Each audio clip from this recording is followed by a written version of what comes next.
The pink onesie feels like a slap across my face. I stare at the delicate embroidery. Emma, written in perfect cursive, and something cold settles in my stomach. Our son Noah is barely 2 weeks old. Do you like it?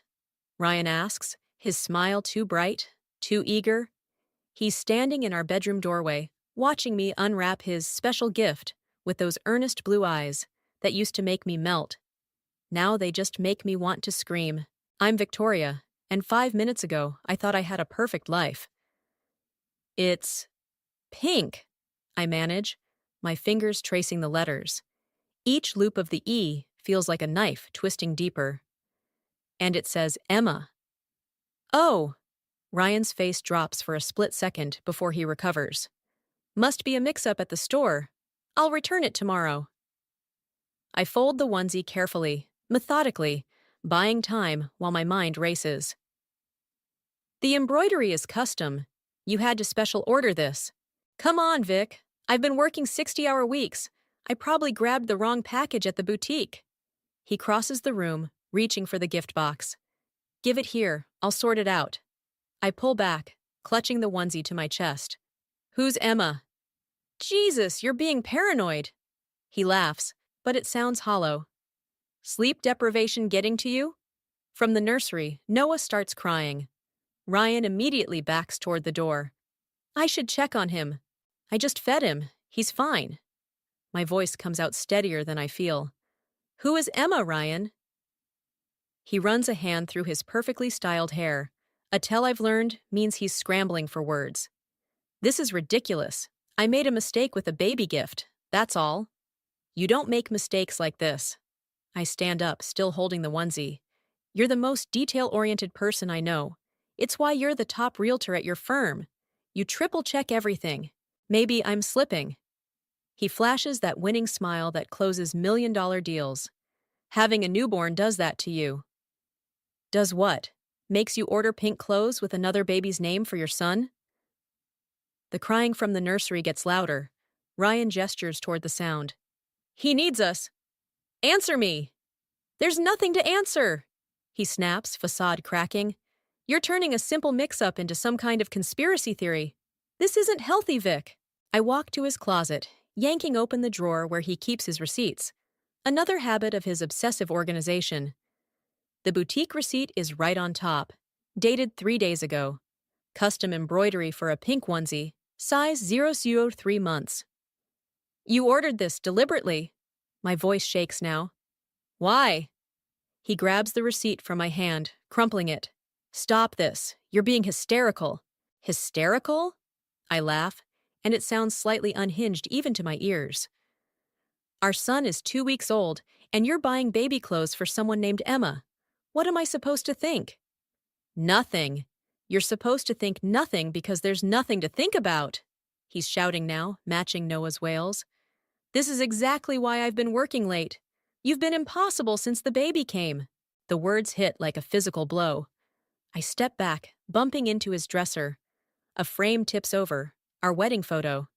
3 years ago, both of us beaming at the camera, so sure of our future. How long? I whisper. How long what? How long have you been lying to me? He stares at me for a long moment, jaw working.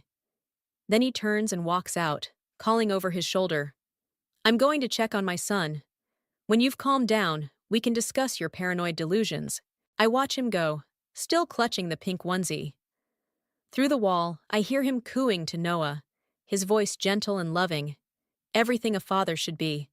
But all I can see is that name, Emma, mocking me with its perfect stitches, unraveling everything I thought I knew about my life. I sit on the edge of our bed, smoothing the soft fabric across my lap. Somewhere in this city, there's another nursery being prepared. Another woman expecting a baby girl. And my husband knows exactly who she is. 3 days after finding the pink onesie, I'm sitting across from Linda at her kitchen table, watching her hands shake as she pours tea.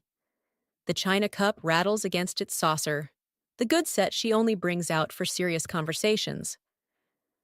Ryan's been different lately, I say, measuring each word. Have you noticed? Linda's eyes dart to the window, then back to me. Different how? Working late. Distracted. He bought. I stop, my throat tight. He ordered baby clothes. Pink ones. With another name on them. The teacup freezes halfway to her lips. Something flickers across her face. Not surprise, I realize with a cold certainty. Recognition. Victoria, dear. She sets the cup down without drinking. Marriage isn't always easy, especially with a new baby. That's not an answer. She smooths the tablecloth, a nervous gesture I've never seen before. What exactly are you asking me? I'm asking if you know something about Ryan, about. I force the name out. Emma. The color drains from her face. I think you should talk to Ryan about this. I tried. He called me paranoid, hysterical. My laugh comes out bitter. Blamed it on postpartum hormones. Linda stands abruptly, busying herself at the sink. Men can be insensitive sometimes. When Tom and I were first married. Please don't. My voice cracks. Don't make excuses for him. Just tell me the truth. She turns, and I see tears in her eyes. What truth would help right now? What could I possibly say that wouldn't make things worse? The confirmation in her evasion hits me like a physical blow. You knew he was. I can't finish the sentence. I suspected. She whispers it like a confession. The way he talked about his new interior designer at work. How defensive he got when Tom mentioned seeing him downtown with a woman last month. My hands curl into fists under the table. Last month? When I was 8 months pregnant? I told myself I was imagining things, that Ryan would never. She breaks off, wiping her eyes. He's my son. I wanted to believe the best. And what about me? The words taste like ash. Aren't I your daughter too? 3 years of Sunday dinners and holiday traditions, and you just watched him lie to me? Victoria! The front door opens, and Tom's voice booms through the house. Linda, is that Victoria's car outside? Linda's eyes go wide with panic. Please, she whispers. Don't tell Tom. He'll never forgive Ryan. I stand up so quickly, my chair scrapes against the floor. Maybe Ryan doesn't deserve forgiveness. Tom appears in the doorway, his usual stern expression softening at the sight of me. Where's my grandson? With Ryan. My voice sounds strange to my own ears. Having father-son bonding time. Everything all right? Tom's lawyer instincts kick in, reading the tension in the room. You both look fine. Linda cuts in too quickly. Just discussing new mother things. You know how overwhelming it can be. I stare at her, this woman who welcomed me into her family, who held my hand through labor, who's now choosing to protect her son's lies instead of my truth. Actually, I was just leaving. Stay for dinner, Tom insists. Ryan can bring Noah over. We'll make it a family night. Family! The word echoes hollowly. What kind of family builds itself on secrets and silence? I can't! I grab my purse, needing to escape before I scream or cry or both. Noah has a doctor's appointment. On a Sunday. Tom's eyebrows furrow. I meant tomorrow. I need to prepare. I'm already moving toward the door. Thank you for the tea, Linda. She calls after me. Victoria, wait! But I'm already gone, practically running to my car. Inside, I grip the steering wheel until my knuckles turn white, trying to steady my breathing. My phone buzzes. A text from Ryan. Where are you? Noah's fussy. I stare at the message, remembering all the times he texted me from work these past months. Was he with her then? Planning for their baby while I carried his son? Another text appears. Mom says you were just there. Everything okay? I switch off my phone and start the car. Linda chose her side. Now I need to choose mine. And Ryan's about to learn that calling his wife paranoid was the biggest mistake of his life. Ryan's phone lies heavy in my palm at 3 a.m. He's in the shower. His third night shower this week, always after those late client meetings. The lock screen shows Noah's face, a perfect mask of fatherly devotion. I know his password, have known it for years. His birthday backwards. So predictable for someone who thinks he's clever. My fingers shake as I type it in. The messages load instantly. Hundreds of them, all to someone saved as C Interior Design. My throat closes as I scroll, each text a fresh wound. Miss you already. Can't wait to feel her kick again. Our little Emma's going to be perfect. Pictures follow. A nursery in progress. Walls half painted in soft pink. Chloe. I recognize her from Ryan's office party last year. Standing sideways, hand on her pregnant belly. Ryan's arm around her waist, his smile brighter than any he's given me since Noah was born. The shower stops. I should put the phone down, pretend I never saw. But my fingers keep scrolling, desperate for the full scope of his betrayal. A video starts playing before I can stop it. Chloe's voice fills the silence. Say hi to Daddy. I fumble to mute it, but Ryan's already opening the bathroom door. Steam billows out behind him as he freezes, seeing his phone in my hands. What are you doing? I hold up the screen, showing him the paused video. Meeting clients at midnight, Ryan? He grabs for the phone, but I pull back. You're going through my private messages? That's illegal. Illegal? I laugh, the sound sharp and foreign. You want to talk about wrong choices? Give me the phone, Victoria. How far along is she? His jaw clenches. You're being 7 months? I cut him off. That's what the messages say, which means while I was dealing with morning sickness, you were getting her pregnant. It's not that simple. Really? Because the math seems pretty straightforward. He runs a hand through his wet hair, water dripping onto his shoulders. I was going to tell you. When? After Emma was born? Or were you planning to keep your second family secret forever? Lower your voice, he hisses. You'll wake Noah. Now you care about Noah? I stand up, phone clutched to my chest. Where was that concern when you were playing house with your designer? I never stopped caring about Noah. He steps closer, voice dropping to that soothing tone he uses on nervous clients. Or you. Things just happened. Things happened? My voice rises despite his warning. You accidentally fell into another woman? Accidentally got her pregnant? Accidentally ordered matching baby clothes? Give me the phone and we can discuss this rationally. Like you rationally discussed it with your mother. He stills. What? Linda knows. She's been covering for you. The betrayal tastes bitter on my tongue. Your whole family's been watching you destroy ours. That's not... He lunges suddenly, grabbing for the phone. I stumble backward, hitting the dresser. The wedding photo crashes to the floor, glass shattering. Noah's cry pierces the air. Now look what you did! Ryan snaps, reaching for the phone again. I dodge him, running for the nursery. Don't you dare blame this on me! He follows, but I'm already at Noah's crib, scooping up our son. Stay back. You're being hysterical. He holds out his hand. Give me the phone, take care of Noah, and we can talk about this tomorrow when you're calmer. Calmer? I clutch Noah closer as he whimpers. You have another baby on the way, and you want me to be calm. It was a mistake. Which part? Getting her pregnant or getting caught? His face hardens. You really want to do this now? Fine. Yes, Chloe's pregnant. Yes, it's mine. I didn't plan it, but I'm not walking away from my daughter. The casual cruelty of his honesty stuns me silent. I still love you, he continues, softer now. We can work through this, for Noah's sake.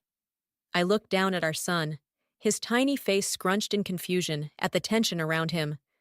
Then at Ryan's phone, still displaying evidence of his other life, his other child. You're right, I say finally. We should discuss this tomorrow. Relief floods his face as I hold out the phone, but as his fingers close around it, I meet his eyes. And Ryan, pack a bag. You're not sleeping here tonight. Victoria. Or I'll send these messages to every contact in your phone, including your clients. I turn away, focusing on soothing Noah. Your choice. Behind me, I hear him curse softly, then the sound of drawers opening. I keep my back turned until the front door clicks shut, leaving me alone with our son and the shattered remains of our marriage. Tom's law office feels like a confessional, all dark wood and heavy silence. He studies the photos on his desk, screenshots from Ryan's phone that I printed this morning. Each image lands like a gavel strike. The nursery, the ultrasound, the intimate moments I was never meant to see. 7 months, Tom says finally, his lawyer's composure cracking. While you were carrying his son. I twist my wedding ring, a nervous habit I can't shake. Linda knew. Linda? His head snaps up. My Linda? She suspected, chose to stay quiet. The betrayal still tastes bitter. To protect him, Tom stands abruptly, pacing behind his desk. That's why she's been acting strange. All those whispered phone calls. He stops, facing the window. I saw them, Ryan and this woman, downtown, outside that new French restaurant. When? 3 months ago. He said she was a client. A harsh laugh escapes him. I believed him, even when she touched his arm, laughed too loudly at his jokes. I convinced myself I was being paranoid. Ha! That seems to be going around. I pull out one final photo. Ryan and Chloe kissing in what looks like an office. He's been staging properties for her design company. Tom turns, his expression hardening. The Anderson project? The one that got him promoted? I nod. Apparently, sleeping with the interior designer has its perks. Son of a... He cuts himself off. Lawyer mode engaging. Have you spoken to a divorce attorney? Not yet. I wanted to talk to you first. Smart girl. He sits back down, pulling out a legal pad. Ryan's name is on the house deed, but with proof of infidelity and the timing with Noah's birth. We can... I don't want his money. The words come out sharper than intended. I want him to feel what I'm feeling, to lose everything like I did. Tom's pen stills. Revenge won't give you peace, Victoria. Neither will letting him walk away to his perfect new family. No. He sets the pen down carefully. But it might give Noah a chance at having his father in his life. His father? I laugh bitterly. You mean the man who's building a nursery across town while I'm up all night with his son? Who's picking out names for his daughter while telling me I'm paranoid for questioning him? Victoria! A knock interrupts us. Linda appears in the doorway, her face falling as she sees me. I didn't know you had a client. Not a client. Tom's voice is ice. Our daughter-in-law, showing me some interesting photos of our son. Linda pales. Tom, I can explain. Can you? He stands again, trembling with barely contained rage. Explain why you kept this from me? From Victoria? I thought... She steps into the office, closing the door. I thought if I gave him time, he'd end it, come to his senses. And when he didn't? I asked quietly. When you found out about the baby? Tears spill down her cheeks. I'm so sorry. I was trying to protect everyone. By protecting him, Tom corrects. Always him, even now. He's our son. And what about our grandson? Tom's voice rises. What about Victoria? When did they stop deserving protection? Linda collapses into a chair, sobbing. I didn't know what to do. He's always been so fragile, ever since Mark. Don't. Tom cuts her off sharply. Don't use his brother's death to excuse this. I look between them, sensing an old wound reopening. What about Mark? Ryan's older brother, Tom says after a long pause, died in a car accident when Ryan was 16. Linda's been overprotective ever since. He needed me, Linda whispers. And now he needs consequences. Tom returns to his desk, pulling out more papers. Victoria, I'm going to give you some names. Excellent divorce attorneys. But first, he fixes me with a stern look. What exactly do you want? I think of Noah, sleeping peacefully at the neighbor's house. Of Ryan's smug certainty that I'd never leave him. Of Linda's tears and misplaced loyalty. I want him to lose everything, I say slowly. His reputation, his promotion, his perfect image. I want everyone to see him for what he really is. Tom nods, understanding darkening his features. Then we'll need a plan, one that can't be traced back to you. Linda makes a small broken sound. You're going to help her destroy our son? No, Tom replies, already writing. I'm going to help her survive him. The weight of their broken family settles around us like dust, and I realize there's no going back now. Ryan's not the only one with secrets anymore. Chloe's design studio looks exactly like her Instagram photos, all clean lines and muted pastels. I watch through the window as she moves between fabric samples, one hand absently rubbing her pregnant belly. Ryan's baby, my replacement family. Tom's words echo in my head. Are you sure about this? But I'm already pushing open the door, setting off a delicate wind chime. Chloe turns, professional smile freezing as recognition hits. Victoria, you know who I am. It's not a question. She straightens, protective hands crossing over her stomach. Ryan told me you might come. Did he tell you about Noah too? Or did that detail slip his mind? Color drains from her face. I don't want any trouble. Funny, neither did I. I move closer, studying the ultrasound photo pinned to her mood board. Emma's a beautiful name. Please leave. Her voice shakes. I'll call security. Go ahead. I'm sure they'd love to hear how you and Ryan secured the Anderson contract. Those late-night design meetings must have been very productive. She sinks into a chair, defeat replacing fear. You don't understand. Try me, he said. She swallows hard. He said you were separated, that you'd agreed to divorce months ago, but wanted to wait until after the baby, after Noah was born. I laugh, sharp and hollow. And you believed him? He showed me papers, said you'd signed them. What papers?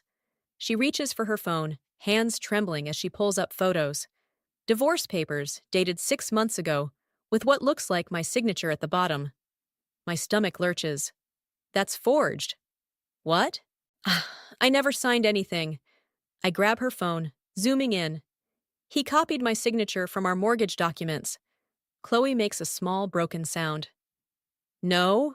He wouldn't. Like he wouldn't sleep with his interior designer while his wife was pregnant? Like he wouldn't build a nursery across town for his second child? Stop! She stands abruptly, swaying slightly. You need to go. Why? Because the truth hurts? Because I'm having contractions. The words hit like a slap. I look closer. Her face is pale, beaded with sweat. You're only 7 months. 7.5. She grips the desk. And this isn't the first time.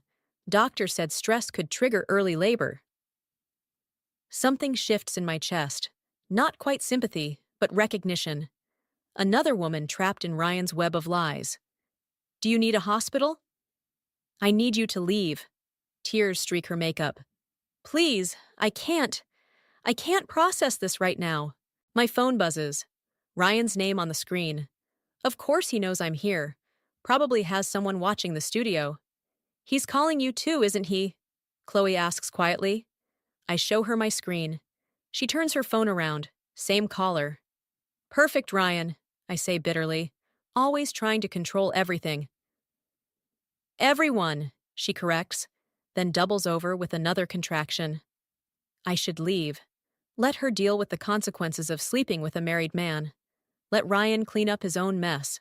Instead, I find myself moving forward, supporting her weight. Where's your hospital bag? What? You're in premature labor. You need medical attention. The words taste like ash, but I continue. I'm taking you to the hospital. Why would you help me? Because I know what it's like to be pregnant and scared. Because Emma deserves better than her father's lies. Because revenge doesn't taste as sweet when there's an innocent life at stake. I don't say any of this. Instead, I grab her bag from behind the desk, already packed, another sign of her high-risk pregnancy, and guide her toward the door. Victoria? Her voice is small, pained. There's something else you should know. About Ryan. About why he… My phone buzzes again. This time it's Tom. Don't do anything rash. New information about Ryan's past. Call me immediately. But Chloe's gripping my arm, face contorted in pain. And whatever secrets are lurking in Ryan's history will have to wait. Tell me later, I say, helping her to my car. Right now, we need to make sure Emma's okay. As we drive away, I catch a glimpse of a familiar car in the rearview mirror. Ryan's BMW. turning into the studio parking lot. Let him wonder where we've gone. Let him feel what it's like to be powerless for once. Besides, I think grimly, steering toward the hospital, there's more than one way to destroy a man's carefully constructed lies. Sometimes the best revenge is simply letting the truth come to light on its own. The hospital waiting room feels like purgatory. I've been here 6 hours, watching doctors rush past, ignoring Ryan's increasingly frantic calls. Tom's message still burns in my mind. New information about Ryan's past. Chloe's in emergency surgery. Placental abruption, they said. Critical, but stable. Mrs. Sanders? I look up. A nurse stands there, clipboard in hand. I'm not her family.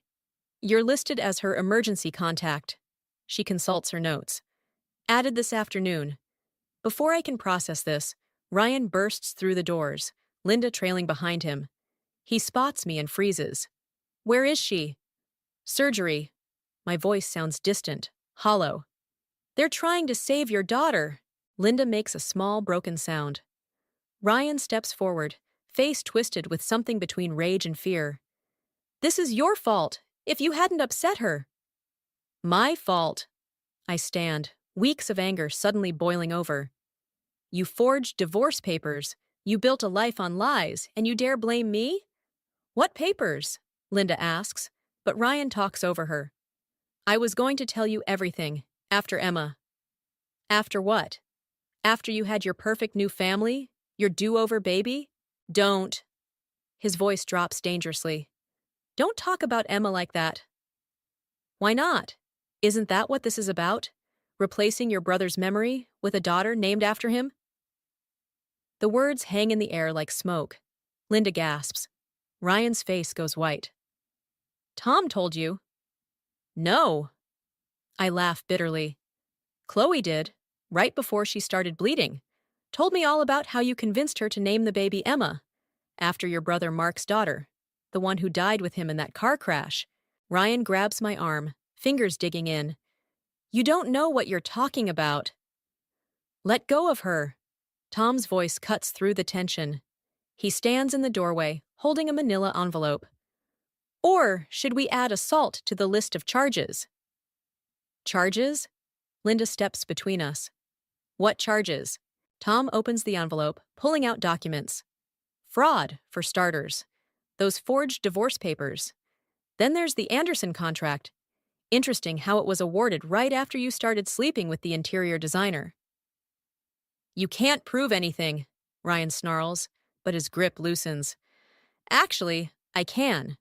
I pull out my phone, playing a recording. Chloe's voice fills the space.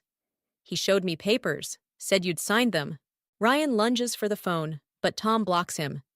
That's inadmissible. In court, maybe. Tom's voice is ice. But I'm sure the ethics board would be interested, and your clients, and the press. A doctor appears, still in surgical scrubs. Family of Chloe Mitchell? Ryan turns, mask of concern sliding back into place. I'm the father. The baby's stable, but critical. We had to deliver early. Ms. Mitchell is asking for Victoria. Me? I blink. Why? Because. Chloe's lawyer steps into the waiting room, another envelope in hand. She's naming Victoria as Emma's guardian, in case anything happens. The room spins. Ryan makes a sound like he's been punched. She can't do that, he protests. I'm the father. An unmarried father, the lawyer corrects, who committed fraud and whose name isn't on any prenatal documents. Ms. Mitchell's wishes are quite clear. I stare at the papers being thrust into my hands. Guardian. For my husband's daughter with another woman. The revenge I wanted now feels like ashes in my mouth. Victoria, Ryan's voice breaks. Please, she's my daughter. My chance to make things right. Right? I turn to him, seeing him clearly for the first time. Not a monster, just a broken man trying to rebuild his life with lies. You can't replace what you lost, Ryan. Not with Emma, not with Noah, not with any number of perfect families. The doctor clears his throat. Ms. Mitchell is waiting.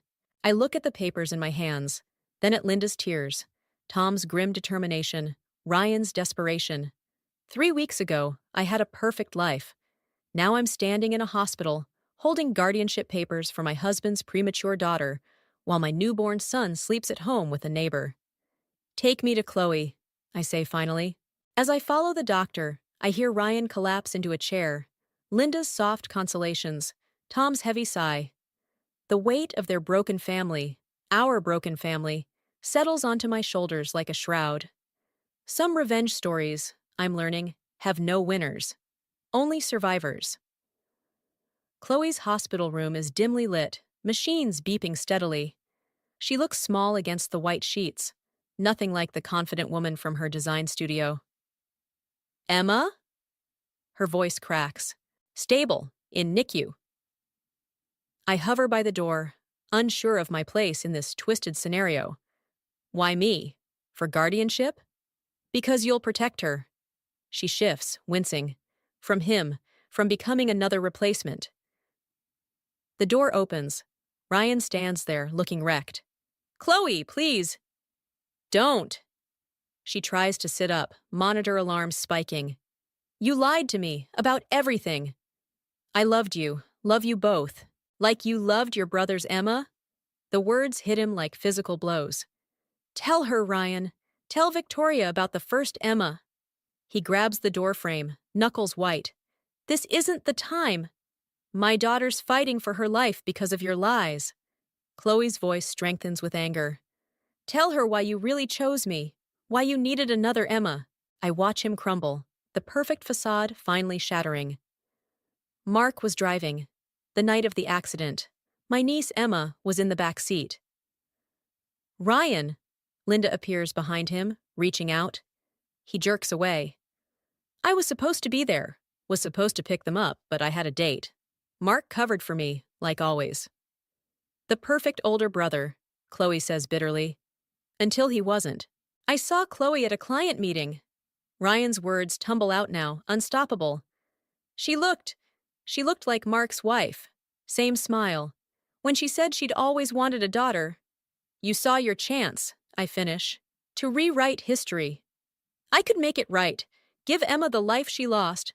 By lying? Chloe's monitor spikes again. By manipulating me? Creating some sick replacement family while your wife carried your son? I never meant to get caught. Tom's voice cuts through. He enters, holding more papers. The ethics board disagreed. They've suspended your license pending investigation. Ryan spins toward him. You didn't. I did. Tom's face is stone. Someone had to stop this madness. It's not madness, Ryan shouts. It's fixing things, making them right. By destroying more lives? I step between him and Chloe's bed. Noah and Emma deserve better than being pieces in your redemption story. Noah, he laughs, hollow. The son I never wanted? Another replacement? Courtesy of your biological clock? The room goes silent. Linda gasps. There it is. My voice is steady, surprising me. The truth, finally. Victoria. He reaches for me, but I step back. No. You don't get to touch me, not after that. I turn to Chloe. I accept the guardianship for both children. What? Ryan lunges forward. Tom catches his arm. Joint custody, I continue, between me and Chloe, once she's recovered. You can't. We can. Chloe's lawyer appears, right on cue. The papers are filed. Given the circumstances, the fraud, the ethics violation, your documented instability, I'm their father. A father who sees his children as replacements for his dead niece. Tom's voice cracks like a whip. The court will love that. Ryan crumples into a chair, head in his hands. Linda moves to comfort him, but stops, torn between her son and the wreckage he's created. Get out! Chloe's voice is weak but firm. All of you, except Victoria. They file out, Tom steering Ryan, Linda lingering at the door before following. The lawyer nods, promising to return later. In the sudden quiet, Chloe's monitors steady. I'm sorry, she whispers. For what? Falling for his lies. Helping him hurt you. You were manipulated. We both were. I sink into the chair beside her bed. But our children won't be. She reaches for my hand, surprising me. Noah and Emma. Real people, not replacements. Real siblings, I correct, surprising myself more. Whether Ryan likes it or not. Outside the room, I hear Ryan's broken sobs, Linda's soft murmurs, Tom's firm voice handling details. The family I thought I had crumbling, while something new and unexpected takes shape in its place. Victoria? Chloe's grip tightens. Promise me something? What? Help me make sure Emma knows her own story, not the one Ryan tried to write for her. I think of Noah at home, of the pink onesie that started this all, of the twisted path that led us here. I promise, they'll both know the truth, the real story. Not a revenge story after all, but something more complicated. A story of healing, maybe, of choosing truth over perfect lies. The pink onesie sits on my kitchen table, next to divorce papers and custody agreements. 3 weeks since the hospital, since everything changed. Noah sleeps in his bassinet nearby, while I pack the last of Ryan's things. The doorbell rings. Linda stands there, looking older than I've ever seen her. He's in therapy, she says without preamble. Grief counseling. For Mark, finally. Good. I mean it, surprisingly. Come in, Noah just ate. She hesitates at the threshold. I wasn't sure I'd be welcome. You're still his grandmother. I step aside. And Emma's too, if you want to be. Her eyes fill with tears. How is she? Getting stronger? Chloe's moving into the guest house next week. I lead her to the kitchen. The doctors say Emma can come home soon. Linda spots the onesie, reaching for it with trembling fingers. I remember when the first Emma wore something like this. I'm not trying to replace her. The words come out sharper than intended. Neither of them are replacements. I know. She sets the onesie down carefully. That's why I trust you with them both. The front door opens. Tom, carrying moving boxes. He pauses, seeing Linda, then continues to Ryan's office. We listen to him work in silence. I found this. Linda pulls out an old photo. Mark and Ryan at the lake house. Before everything. 2 brothers grin at the camera, arms around each other. Ryan looks young, unburdened, happy. He was different then, Linda whispers. After the accident, he just stopped dealing with it, started trying to fix everything instead. By controlling it. Yes. She touches the photo gently. I enabled him. Thought if I just loved him enough, protected him enough. You can't fix someone by hiding their broken pieces. Tom returns, carrying Ryan's awards from the real estate firm. Where should these go? Storage, I decide, in case Noah or Emma want them someday. He nods, understanding what I'm not saying. Their father's legacy, complicated, painful, but still theirs to know. My phone buzzes. Chloe, sending a NICU photo. Emma's tiny hand wrapped around her finger. I show Linda, watching her face soften. She looks strong, Linda says, like her mother. Both her mothers, Tom corrects quietly. The doorbell rings again. This time it's Ryan, here for his boxes. He looks thinner, shadows under his eyes. I'll get the rest, Tom says, steering Linda toward the nursery, giving us space. Ryan spots the onesie, flinching. You kept it. For Emma, the real Emma. I fold it carefully. Not the one you imagined. He nods, throat working. The therapist says I've been chasing ghosts, trying to rewrite endings. And now I'm trying to learn how to live with the real story. He picks up a box, pausing. Will you tell them about Mark someday? The good parts? Yes, when they're old enough to understand. That their father's broken? That everyone is, in different ways. I meet his eyes. It's what we do with our broken pieces that matters. He starts to reach for Noah's bassinet, then stops himself. I'd like to see them sometimes, when I'm better. We'll talk about it, with the lawyers and therapists. He accepts this with a nod, gathering his things. At the door, he turns back. I did love you, Victoria, just not enough to be honest. Not enough to face the truth. He shifts the box. Take care of them? Always. After he leaves, I return to the kitchen. Linda and Tom are back, watching Noah sleep. The pink onesie lies between us, no longer a symbol of betrayal, but something else. A bridge, maybe, between past and future. We should go, Linda says reluctantly. Unless you need help. Actually, I pick up Noah, making a decision. Would you like to come to the hospital? Emma's having a good day.